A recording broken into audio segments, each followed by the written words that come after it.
SeaWorld, everyone's favorite aquatic park. SeaWorld, an aquatic park that people have a lukewarm opinion about. Whether your local SeaWorld is San Diego, Orlando, or one of the Busch Gardens parks, you can't deny that these properties have a bit of a reputation, for good or for bad. Mostly negative, I would say. Now don't get me wrong, I don't have a fatalic perception of SeaWorld. I actually like what the company's been doing recently, for the most part. But, I don't know, I feel like these parks, they're constantly going through a never-ending identity crisis. Not just in the past with the early 2010s and the whole Blackfish situation. No, recently it feels like SeaWorld, they don't know what they want to do with their parks going forward. Are SeaWorld parks still trying to be thrill parks? Are they trying to be more family-friendly? Are they still trying to maintain that aquatic zoo aspect? Or are they trying to remove that part of their identity entirely? Are they trying to be a mix of both? Or are they trying to move away from one or the other? Who really knows? SeaWorld, they've had a lot of rebranding and changes over the last 15 years, and currently in 2025, I don't really know what the company is trying to do anymore. SeaWorld's park strategies are confusing, they're baffling, some decisions just leave me scratching my head. So today, I want to take a little deep dive and look at SeaWorld as a whole. How is the company doing now? How are they doing before? And what does the future hold for SeaWorld? Are they going to embrace their new legacy as thrill parks? Or are they going to try to return to form, being seen more as a family aquatic park? Well, to answer that question, we first have to look at the biggest component of why SeaWorld is so successful in the first place: the animals. Unfortunately, the animals are the same reason why SeaWorld is so controversial. When it comes to animals, SeaWorld, they don't have the best reputation. And for a good reason too. A lot of their treatment of animals, specifically the orcas, has caused a lot of heated discussion towards this company. So much so that SeaWorld doesn't even want to be known as SeaWorld anymore. Yeah, a few years ago they completely rebranded the company and now they go by United Parks and Resorts. Not SeaWorld Entertainment, United. Yes, good rebranding. SeaWorld was too much of a controversial name, but United, no company with the name United is controversial. For instance, United Airlines, United Healthcare. Oh wait, what was SeaWorld thinking? Who really knows? But the point is, SeaWorld, they want to get away from their past. They eventually want to get away from the orca encounters, the animal shows, and just focus on the roller coasters. Yes, roller coasters. That's how they've been redefining their image. They don't want to be seen as a park that you go to just see animals. No, they want to be the thrill park. And that's the direction I want SeaWorld to go in. But I feel like they haven't been executing this correctly. Don't get me wrong, when 2020 came around and SeaWorld announced that they were opening a new major roller coaster in each and every one of their parks, I was floored. I was excited. I thought this would begin a new era of the SeaWorld company. But nothing substantial really came after 2020. Sure, this wasn't entirely SeaWorld's fault. A global pandemic did kind of slow them down. In fact, every single ride that was supposed to open in 2020 got delayed by 2 years and didn't open until 2022. But you know what? That's fine. They had a little setback. And guess what? Their parks were doing better than ever in 2022. However, they didn't really take advantage of that. Once all the 2020 investment holdovers finally opened, we haven't really seen anything from SeaWorld that was exciting. None of their new additions really match the same caliber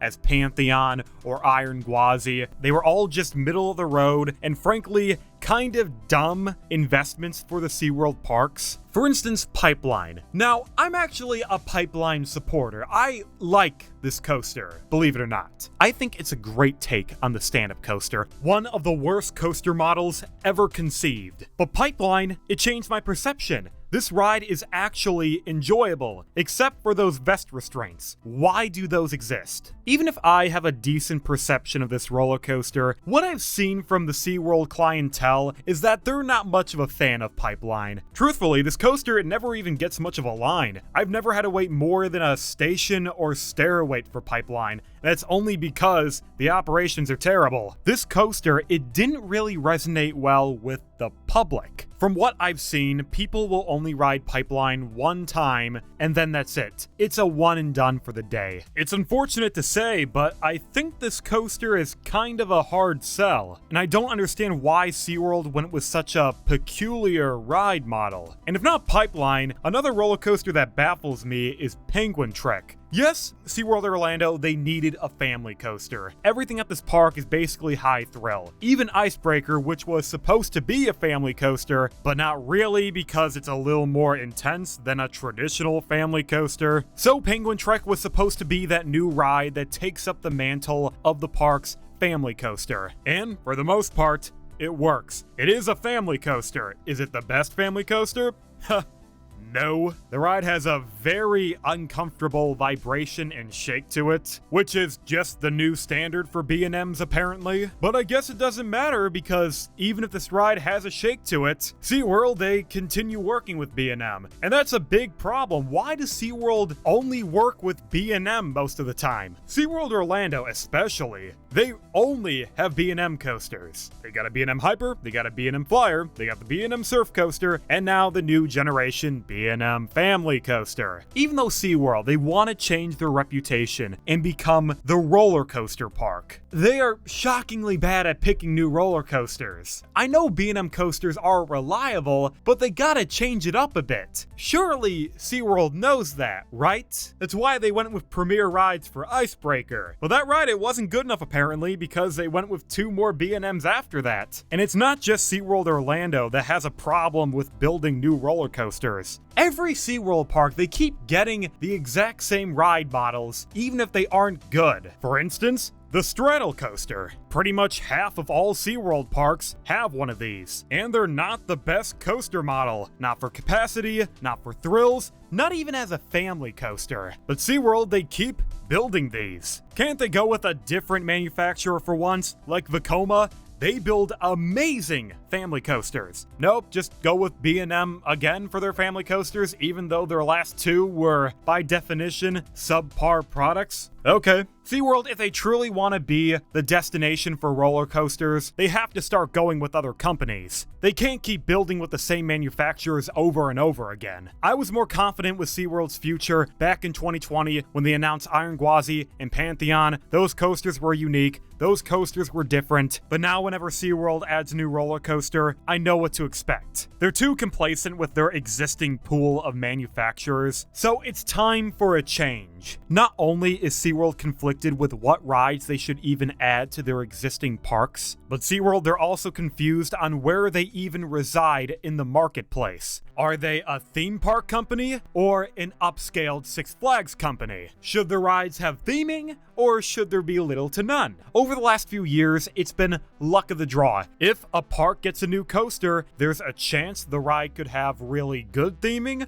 or the theming could be non-existent. For example, Penguin Trek. That ride actually has great theming. The whole queue is themed to a snow base, and the objective is you're going on an Arctic expedition to view some penguins. And if not for the theming in the queue and station, part of this ride does have some dark ride elements. Once you leave the station, you're immediately presented with ice caps all around you, a projection screen of the Arctic, and then suddenly you enter darkness and hit your first launch. This is the kind of theming I want to see on a SeaWorld coaster. However, after the first launch, SeaWorld, they gave up. The only theming you'll see now is colored gravel. There's no ice caps, there's no ambiance, not even landscaping. The quote-unquote theming for the rest of the ride is unremarkable. Hey, but at least SeaWorld, they tried with this coaster, unlike some other roller coasters they built. Like Pantheon, there's no theming for that. They could have easily made the station look like the actual Pantheon, but instead, it's a steel box. In rides like Emperor, there isn't even a station. There's not even a canopy to block out the sun. SeaWorld, they're very choosy when it comes to attention to detail. They're either gonna try or go with the pass-fail approach. And even when SeaWorld does try and they put in the extra effort, they still can't reach that theme park standard. Again, if we look at Penguin Trek, there's no theming during the ride after the first launch. And also apparently SeaWorld, they don't know how to organize a queue or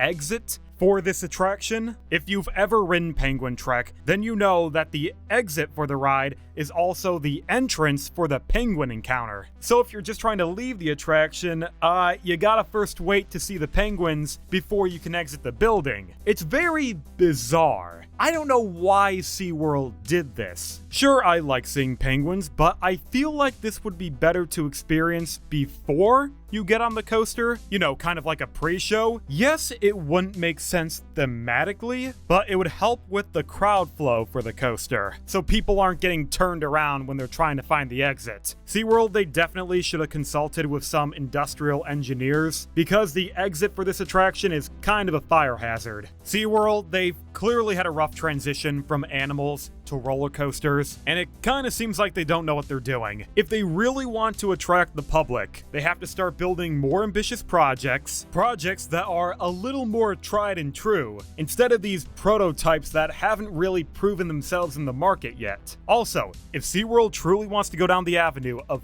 themed experiences, then they have to go all the way. No more of this half-ass shit. If they build an attraction, they have to put all their attention into the theming, and it has to be a worthy theme. No more of this animal rescue junk. It's not entertaining, it's not good storytelling, it's kind of boring. Rides like Penguin Trek, that's what I want to see. I want them to go in that direction. Just iron out the mistakes with that ride. And if they do more rides like this, I think the SeaWorld parks can finally have a new identity. A theme park that emphasizes the roller coasters, but they also have animal exhibits. Even though SeaWorld, they are moving away from the animals, I don't think they should forgo them entirely. Obviously, some of the shows and encounters, like the orcas, need to leave. SeaWorld has confirmed that once the remaining orcas have died off, that will be the end of killer whales at the parks, which that's fine, I'm okay with that. But I would still like to see other animals at SeaWorld because it's SeaWorld, you kind of have to have marine life. I'm not some dumb PETA activist who believes that animals can't exist within a zoo.